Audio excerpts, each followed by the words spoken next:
Nail और इवा दो sister जंगल में अकेली रहा करती थी, पर अब जब वर्ल्ड का एंड होने वाला है तो सारे खतरों को इन दोनों को एक साथ मिलकर ही सामने जाना पड़ेगा। इसी इंटरेस्टिंग कंसेप्ट के साथ आज की हमारी मूवी इनटू द फॉरेस्ट ये 2015 की एक थ्रिलर हॉलीवुड मूवी आती है। अगर हमें एक्चुअल में इस तरीके की सिचुएशन में डाल दिया जाए तो हम क्या करेंगे, ये सोचने में मजबूर करने वाली ये मूवी है। तो अंत तक इस वीडियो को जरूर देखिएगा। अगर आपको वीडियो अच्छा लगता है तो प्लीज इसे लाइक और कमेंट जरूर कर दीजिए। अब बिना किसी देरी के एक्सप्लेनेशन स्टार्ट करते हैं। मूवी स्टार्ट होती है और हम हमारे मेन कैरेक्टर्स नील और इवा को देखते हैं। ये दोनों सिस्टर्स थी और अपने फादर रॉबर्ट के साथ जंगल में रहा करती थी।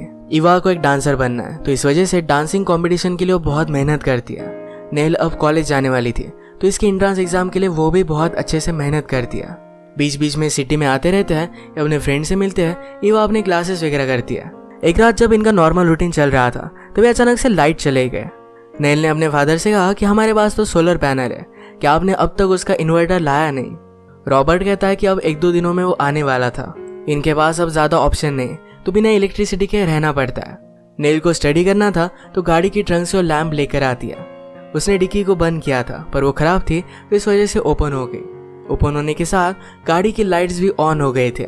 रात भर ऑन ही रहे तो गाड़ी की सारी बैटरी चली गई थी। अगले दिन टाउन में जाने के लिए गाड़ी स्टार्ट नहीं होती। फादर जाकर घर में की बैटरी लेकर आते हैं। नेल ने रेडियो चला तो उसे पता चलता है कि पास का पावर प्लांट बंद हो चुका है। अचानक से कुछ प्रॉब्लम आया था।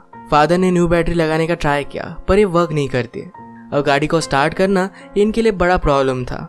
ऐसे ही घर में कैंडल्स वगैरह जलाकर अपना रूटीन कंटिन्यू करते हैं। नेल जरा वरी कर रही थी कि क्या वो अपने टेस्ट में पास हो पाएगी। उसके फादर रॉबर्ट कहते हैं तुमने बहुत मेहनत की है, तुम लाइफ में जो भी चाहती हो ये सारी चीजें पा सकती हो। अगले दिन रॉबर्ट को एक आइडिया आता है। उनके पास एक वुड कटर था, इसी की टेक्नोलॉजी को यूज कर वो गाड़ी को फिर से स्टार्ट कर देते हैं। ये सब करते करते उन्हें 10 दिन लग गए थे। 10 दिनों बाद जब वो सिटी में जा रहे थे तो आसपास के हाउस में कोई भी रह नहीं रहा था। सामान लेने के लिए सुपर शॉप में जब वो पहुंचे तो लोगों ने सब कुछ खाली कर दिया था। सुपर शॉप का ओनर स्टैन भी उन पर डायरेक्टली गन लगाता है। पावर जाने की वजह से लोग आउट ऑफ कंट्रोल होकर इस शॉप को लूटने के लिए भी आए थे। इस वजह से स्टैन ने सब कुछ तैयारी कर रखी है। रॉबर्ट उसे पैसे दिखाता है और 2-3 महीने की ग्रोसरी ले लेते हैं। टाउन में इन्हें पेट्रोल भी नहीं मिल रहा था। रॉबर्ट ने स्टैन से बात की तो स्टैन ने उसे ब्लैक में बहुत सारा पेट्रोल दे दिया। फिर ये सब टाउन में थोड़ा सा टाइम स्पेंड करते हैं। एवा अपने डांसिंग की क्लास के लिए गई और नेल एक लड़के को पसंद करती थी, तो उससे मिलने के लिए चली जाती है। एक जगह पर पार्टी चल रही थी तो वहां जाकर ये दोनों ड्रंक हो गए। रात में रॉबर्ट और एवा उसे लेने के लिए आते हैं। आज जो भी टाइम नेल ने अपने बॉयफ्रेंड के साथ बिताया उसे बहुत अच्छा लगा था। बॉयफ्रेंड का नाम था एलाय।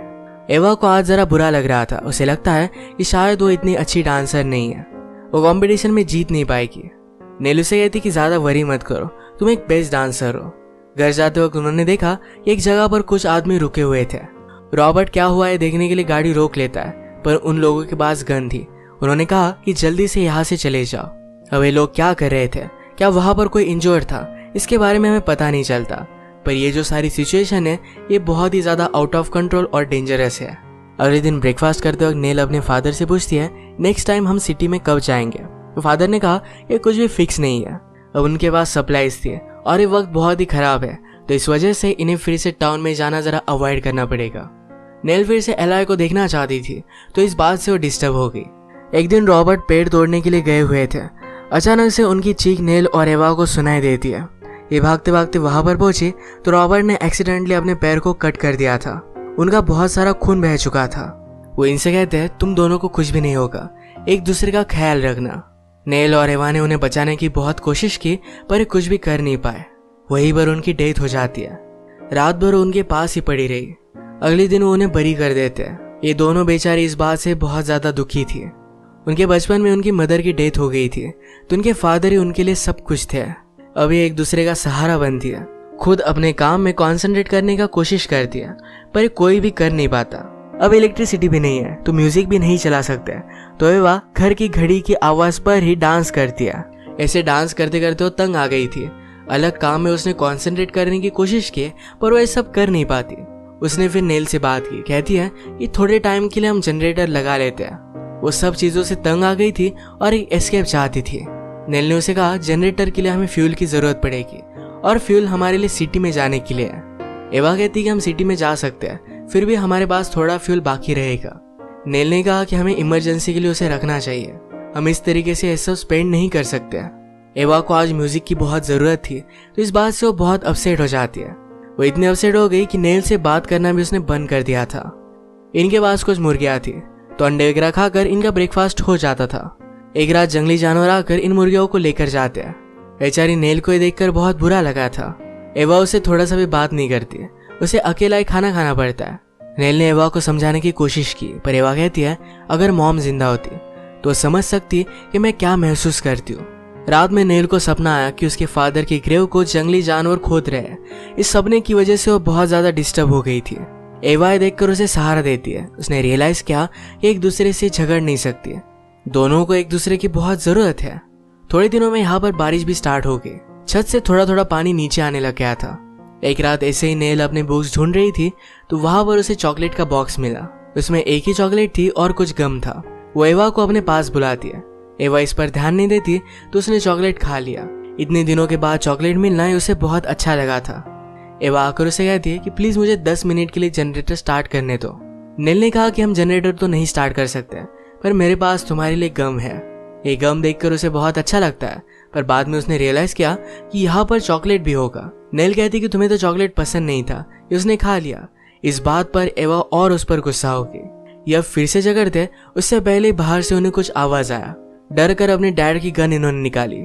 चुपके से दरवाजा खोला तो एलाई नेल को ढूंढते ढूंढते यहाँ पर पहुंच गया था। वो कहता है कि बहुत दिनों से तुम लोग सिटी में नहीं आए, तो बहुत ही वरीड था, तो देखने के लिए पहुंच गया। ये अपने फादर के बारे में उससे कहते हैं, उनकी सारी सिचुएशन बताते हैं। एलाई ने भी सिटी के बारे में बताते हुए कहा कि वहां पर भी कोई भी इलेक्ट्रिसिटी नहीं है, किसी के पास पेट्रोल नहीं, तो सब लोग साइकिल पर घूमने लग गए थे। पुलिस, लॉ इन्फोर्समेंट, ये सारी चीजें अब तबाह हो चुकी है। आज रात एलाई यहीं पर होगा।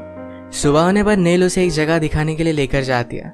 ये एक बड़ा सा पेड़ था जहाँ पर आप रह भी सकते हो। यहीं पर ये दोनों इंटीमेट हो जाते हैं। इन दोनों की नजदीकी आई एवा को अच्छी नहीं लगती है। ये बात एलाई नोटिस करता है। नेल ने उसे कहा कि वो सिर्फ अपने डांस में जरा बिजी रहती है, इस वजह से तुम्हें इग्नोर कर रही है। एक दिन एवा नेल से कहती है कि तुम्हें जरा केयरफुल रहना चाहिए, सिर्फ तुम प्रेग्नेंट वगैरह मत होना। ऐसी सिचुएशन में हम ये सब चीजें हैंडल नहीं कर पाएंगे। अब थोड़े दिन बीत गए थे। नेल और एला एक दूसरे से बहुत प्यार करने लग गए थे। एला नेल से कहता है कि एक जगह है जहाँ पर मैंने सुना है कि सब लोग अच्छे से रह रहे हैं, वहाँ पर इलेक्ट्रिसिटी भी है, हमें वहाँ जाकर चेक करना चाहिए। ये जगह बहुत ही दूर थी, तो यहाँ जाने के लिए रिस्क भी है। ये प्लान जब वो एवा को बताते हैं तो इस रिस्क की वजह से एवा इसके लिए मना करती है। नेल ने उसे अपने साथ आने के लिए समझाने की कोशिश की, पर एवा मानती नहीं। उसने नेल से कहा कि अगर तुम्हें जाना है तो तुम जा सकती हो, वो उसे रोकने नहीं वाली। जाते वक्त नेल रो रही थी, कहती है हम दोनों ही एक दूसरे का सहारा है। एवा ने कहा कि हमने सेपरेट चॉइस की, इसमें किसी की भी गलती नहीं है। एवा को भी बहुत बुरा लग रहा था। नेल के जाने के बाद वो भी बहुत रोती है। एलाई के साथ नेल जरा आगे आई, फिर वो रियलाइज करती है कि एवा को इस तरीके से वो अकेला नहीं छोड़ सकती। उसके फादर ने कहा था कि एक दूसरे का ख्याल रखना, अब वो उसे छोड़कर कैसे जा सकती है। सब चीजों के बारे में उसने एलाई से बात की। एलाई ये समझ सकता है, पर उसके लिए वो जगह ढूंढना बहुत ही इंपॉर्टेंट था, तो अकेला ही चला गया। भागते भागते नेल एवा के पास आई और ये दोनों एक दूसरे को देखकर बहुत खुश थे। अब दोनों मिलकर आसपास के सारे प्लांट्स का स्टडी करते हैं। अगर यहाँ पर इन्हें सही तरीके से रहना है तो सब कुछ नॉलेज होना चाहिए। इन्होंने फ्रूट्स लाए, उन्हें सुखाया और विंटर के लिए फूड रेडी किया। इसी तरीके से छोटी छोटी चीजों को लेकर वो एडजस्टमेंट करने लग गए। एक दो मंथ गुजर जाने के बाद नेल जरा वरीड थी कि शायद वो प्रेग्नेंट हो सकती है, पर बाद में उसे पता चलता है कि वो प्रेग्नेंट नहीं है, तो इस वजह से उसे बहुत अच्छा लगा। आज रात ये दोनों मिलकर पार्टी करते हैं। नेल ने कहा कि हम शायद 10 मिनट के लिए जनरेटर स्टार्ट कर सकते हैं, तो एवा को भी सुनकर बहुत अच्छा लगता है। ये दोनों मिलकर डांस करते हैं, अपने फादर और मदर की ओल्ड टेप्स को देखते हैं। ये देखते हुए वो इमोशनल हो गई थी। एक दिन नेल जंगल में फ्रूट्स लेने के लिए गई और एवा घर पर ही लकड़ियां तोड़ रही थी। तभी अचानक से वहां पर स्टैन पहुंच जाता है। उसने आसपास देखा और नोटिस किया कि कहीं भी रॉबर्ट नहीं है। एवा उससे झूठ बोलती है कि फादर आसपास ही है, पर वो समझ जाता है।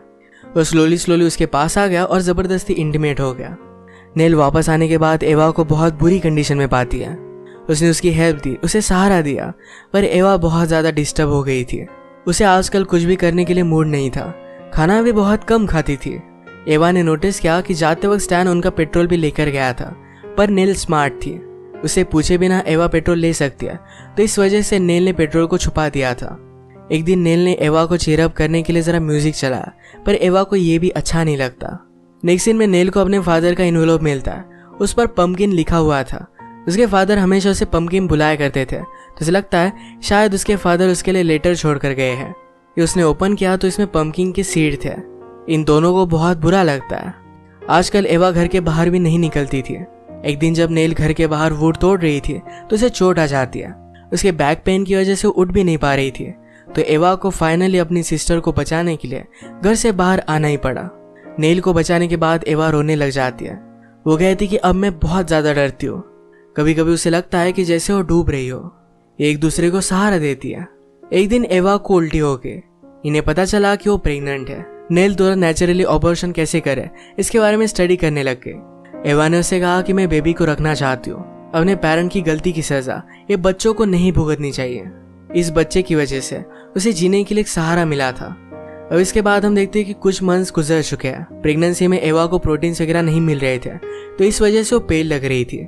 नेल ने इसके बारे में स्टडी किया और उसे पता चला कि एवा को मीट की जरूरत है। जंगल में जाकर फर्स्ट टाइम वो शिकार करने की कोशिश करती है। बहुत मेहनत के बाद इसमें वो सक्सीड हो गई। ये सब करना उसे गलत लगता था, पर अपनी सिस्टर के लिए उसे करना पड़ता है। थोड़े समय में एवा हेल्दी दिखने लगती है। एवा को लग रहा था कि उसे बेटा ही होगा। एक रात डिनर करते वक्त अचानक से इन्हें स्मोक की स्मेल आने लग गई। अगर आसपास के लोगों को पता चलता है कि दोनों अकेली रहती है तो प्रॉब्लम हो सकता है, तो इस वजह से लाइट्स वगैरह बंद कर सारे घर को इन्होंने कवर अप कर दिया। बहुत दिनों तक ये ऐसे ही रहे। अचानक से एवा को प्रेगनेंसी का पेन होने लग जाता है। उसकी अब डिलीवरी होने वाली थी। नेल उसे स्लोली ट्री में लेकर गए। घर में बारिश की वजह से उनकी छत टपक रही थी, तो इस वजह से नेल उसे पेड़ में लेकर गए। यहीं पर एवा की डिलीवरी सेफली हो जाती है। बेबी को देखकर ये दोनों बहुत खुश थे। स्टॉर्म के बाद जब ये घर पर वापस आते हैं तो घर की छत टूट गई थी। अभी इस तरीके से इस घर में नहीं रह सकते। इसका रिपेयरिंग करना भी बहुत ही हार्ड होगा। एवा नेल से कहती कि अब यहाँ से हम चले जाते हैं। पहले भी लोग बिना घर के रहा करते थे, हम एक नया घर बना लेंगे। अब वो यहाँ नहीं रह सकते। आसपास के लोगों से डर डर कर रहना अब इन्हें मंजूर नहीं था। नेल ने अपने घर से कुछ सामान लिया, अपनी फैमिली की कुछ यादें ली, इंपॉर्टेंट बुक्स लिए। इसके बाद ये घर को जला देते हैं। सदियों पहले नेचुरल तरीके से लोग जैसे रहा करते थे, इसी तरीके से रहना सीख लेंगे। और इसी के साथ ये मूवी एंड हो जाती है। ये मूवी हमें बता कर जाती है कि हालात अगर कितने भी खराब है, पर अगर हम फैमिली के साथ हैं, मिलकर किसी भी चीज़ का सामना करें, तो कोई भी प्रॉब्लम ज़्यादा बड़ी नहीं होती। हमें कभी भी गिव अप नहीं करना चाहिए और हमेशा आगे बढ़ते रहना चाहिए। इसी के साथ आज का वीडियो हम खत्म करते हैं। अगर आपको अच्छा लगा तो प्लीज़ इसे लाइक और कमेंट जरूर कर दीजिएगा। मैं बहुत सारी मूवीज़ लेकर आता रहता हूँ, तो प्लीज़ इस चैनल को सब्सक्राइब कर दीजिए और बेल नोटिफिकेशन आइकन दबाना मत भूलिएगा। हम फिर से मिलेंगे और एक मूवी के साथ। तब तक के लिए थैंक यू और आप अपने आप का ख्याल रखिए।